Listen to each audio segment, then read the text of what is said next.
Hello students and welcome to Mrs. Sangeeta Patil's YouTube channel. Today we will study about simple present or present indefinite tense. So first we will see the identity of this tense. Present indefinite का कोई भी sentence अगर हिंदी में लिखा है तो उसके last में ता है, ती है, ते है, ता हूँ, ती हूँ ये सब शब्द देखने को मिलेंगे और इनसे हम पहचान सकते हैं कि ये सेंटेंस प्रेजेंट सिंपल या प्रेजेंट इंडेफिनिट का है। फॉर एग्जाम्पल राम गाना गाता है। अब यहाँ गाता है दिया है तो ये प्रेजेंट सिंपल है, तो इसका इंग्लिश में हो जाएगा Ram sings a song. Radha गाना गाती है, लड़की का नाम है तो गाती है आ रहा है, इसमें ती है तो राधा सिंग्स अ सॉन्ग। लड़के गाना गाते हैं, अब ये लड़के बहुत सारे हैं तो यहाँ ते है तो इसका हो जाएगा boys sing a song. So all these are example. ता है, ती है, ते है, ये सब इसकी पहचान रहती है। इससे हम पहचान सकते हैं कि ये सेंटेंस प्रेजेंट सिंपल या प्रेजेंट इंडेफिनिट का है। Now use, what is the use of this tense?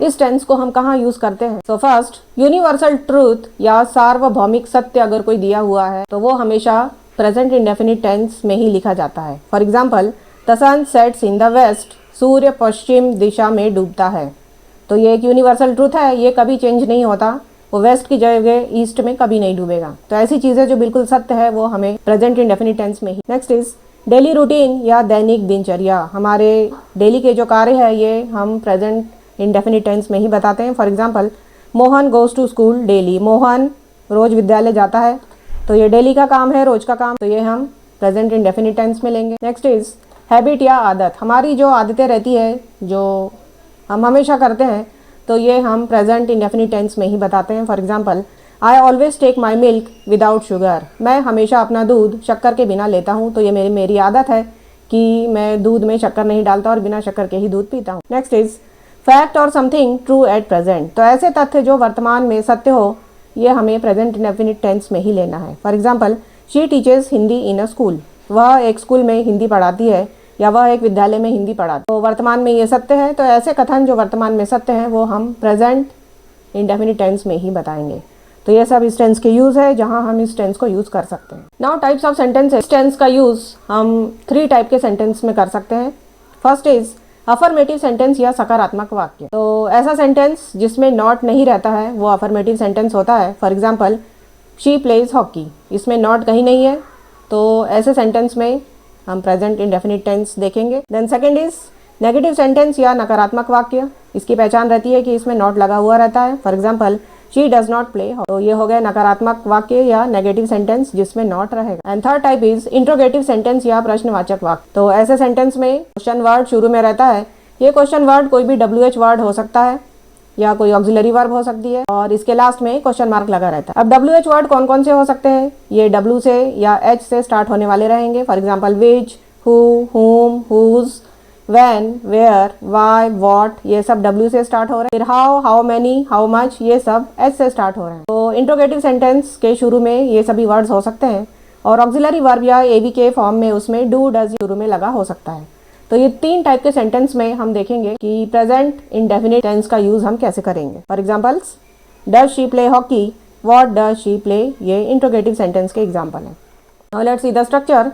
First is affirmative sentence या सकारात्मक वाक्य जिसमें नॉट प्रेजेंट नहीं रहता। इसका स्ट्रक्चर होता है किसी भी सेंटेंस में सब्जेक्ट और ऑब्जेक्ट ये तो रहेगा ही, और मेन जो उसमें वर्ब यूज होगी तो या तो वर्ब का फर्स्ट फॉर्म रहेगा या फिर फर्स्ट फॉर्म के साथ S या ES लगा रहता है। तो सब्जेक्ट और ऑब्जेक्ट ये तो हर सेंटेंस में रहेगा ही, तो मेन हमें वर्ब का फॉर्मूला याद रखना है। वर्ब में या तो उसका फर्स्ट फॉर्म रहेगा या फर्स्ट फॉर्म के साथ S या ES लगा रहेगा। अब किसके साथ फर्स्ट फॉर्म लगाना है और किसमें फर्स्ट फॉर्म के साथ S या ES लगाना है उसके लिए आपको ये हमेशा याद रखना है he, she, it, name of any person, और सिंगुलर अगर दिया है तो उसकी वर्ब के साथ S या ES लगता है, और यू, वी, दे प्लूरल अगर दिया है तो उसकी वर्ब के साथ S और ES नहीं लगता, उसमें खाली V1 रहेगा, और आई के साथ भी V1 ही रहेगा, इसमें S या ES नहीं आएगा। वेयर टू यूज S और ES, इसमें हम हमेशा कंफ्यूज रहते हैं कि किस वर्ब के साथ S लगाना है और किसके साथ ES। वेरी इंपॉर्टेंट ट्रिक, इस ट्रिक को बिल्कुल अच्छे से याद रखना है। Verb ending SS, SS, CH, X और O, ऐसी कोई भी वर्ब जिसके एंडिंग में SS, SS, CH, X या O अगर आता है तो उसमें ES लगेगा, और बाकी जितनी भी वर्ब है उसके साथ S लगेगा।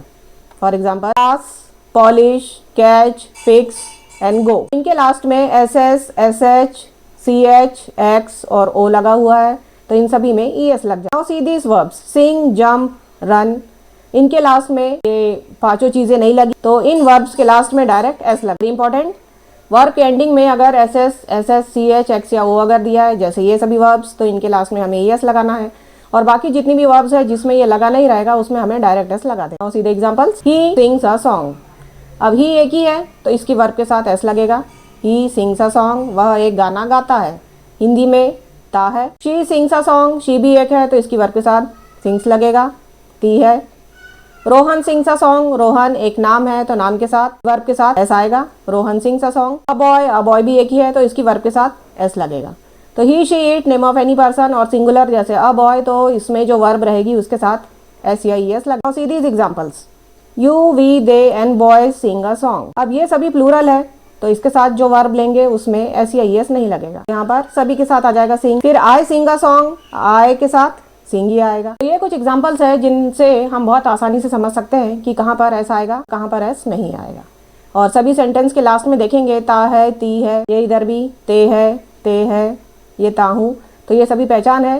हिंदी का सेंटेंस अगर लिखा हुआ है तो लास्ट के वर्ड से हम पहचान सकते हैं कि इसमें कौन सा टेंस है। Now second type of sentence, negative sentence या नकारात्मक वाक्य, इसमें नॉट प्रेजेंट रहता है। अब इसका स्ट्रक्चर हम देखेंगे, सब्जेक्ट और ऑब्जेक्ट तो इसमें रहेगा ही, और बीच में लगेगा डू नॉट या डज नॉट प्लस V1।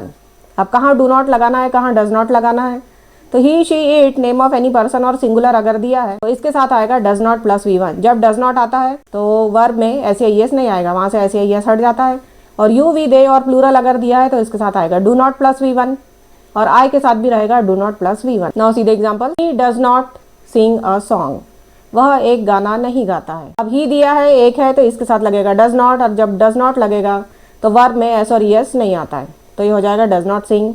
ऐसे ही शी, रोहन और अ बॉय के साथ भी आ जाएगा डज नॉट सिंग, क्योंकि ये सभी एक ही। Now see these examples, you do not sing a song, we do not sing a song. तो ये जो प्लूरल चीजें हैं, यू वी दे और बॉयज, ये सभी प्लूरल है तो इनके साथ लगेगा डू नॉट, और डू नॉट में तो वर्ब में एस और एस यहाँ पर नहीं रहेगा, सो डू नॉट सिंग। आई के साथ भी लग जाएगा डू नॉट सिंग। इस तरीके से नेगेटिव सेंटेंस में हम प्रेजेंट इंडेफिनिट टेंस का यूज करें। Then third type of sentence, interrogative sentence या प्रश्नवाचक वाक्य।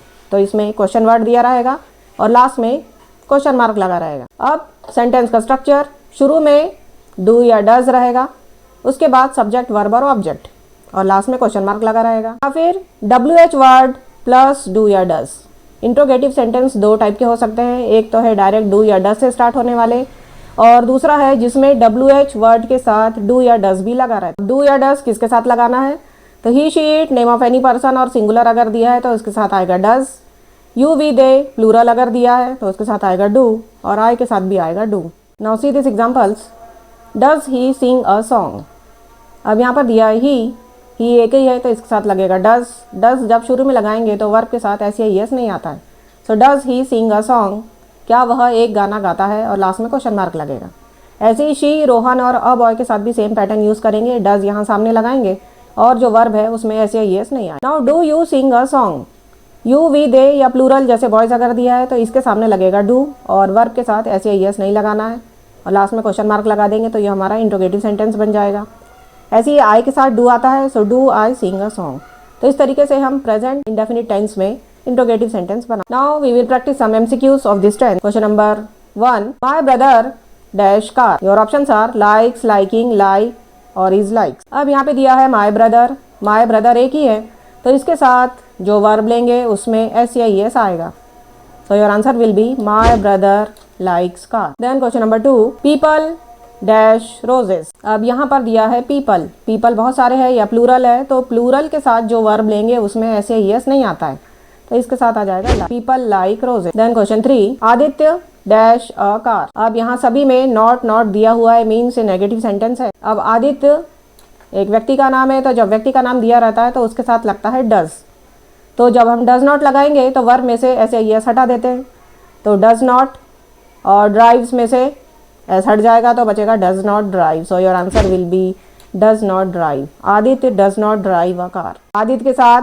डज नॉट लगेगा और जब डज नॉट लगाते हैं तो वर्ब में ऐसे यस नहीं आता। देन क्वेश्चन 4, मिस रानी डैश अस इंग्लिश। अब मिस रानी एक पर्सन का नाम है, वो भी एक ही है तो जब सिंगुलर सब्जेक्ट रहेगा तो उसकी वर्ब के साथ ऐसे यस लेना है तो यहाँ पर आ जाएगा teachers, so your answer will be Miss Rani teachers us English. Then question number 5, he dash tennis. अब ही सिंगुलर सब्जेक्ट है, एक ही है तो ही के साथ जो वर्ब लेंगे उसमें SAES रहेगा, तो ये हो जाएगा he plays. So he plays tennis.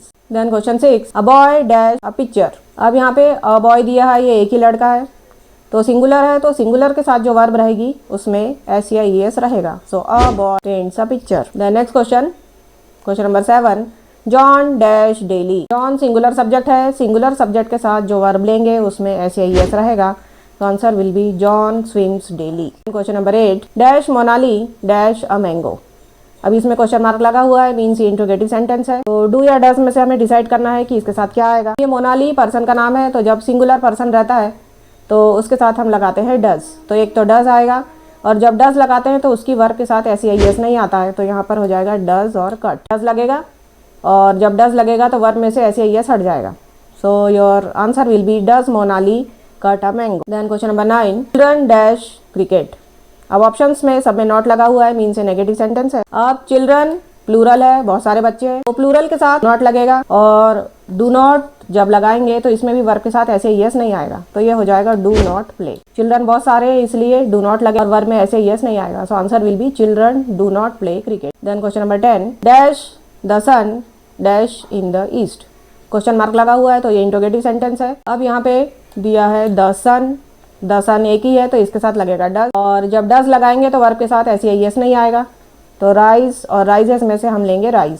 So does the sun rise in the sun एक ही है इसलिए डज लगेगा, और जब डज लगेगा तो वर्ब में SAES नहीं। So all these are your MCQ। अभी MCQs में एक चीज अच्छे से याद रखना है कि सब्जेक्ट अगर सिंगुलर है तो उसकी वर्ब के साथ SAES आता है, और सब्जेक्ट अगर प्लूरल है तो उसकी वर्ब के साथ S या ES नहीं आता। I am sure that you have understood about present simple और indefinite tense, and now you can easily frame sentences of your own and use in your daily life.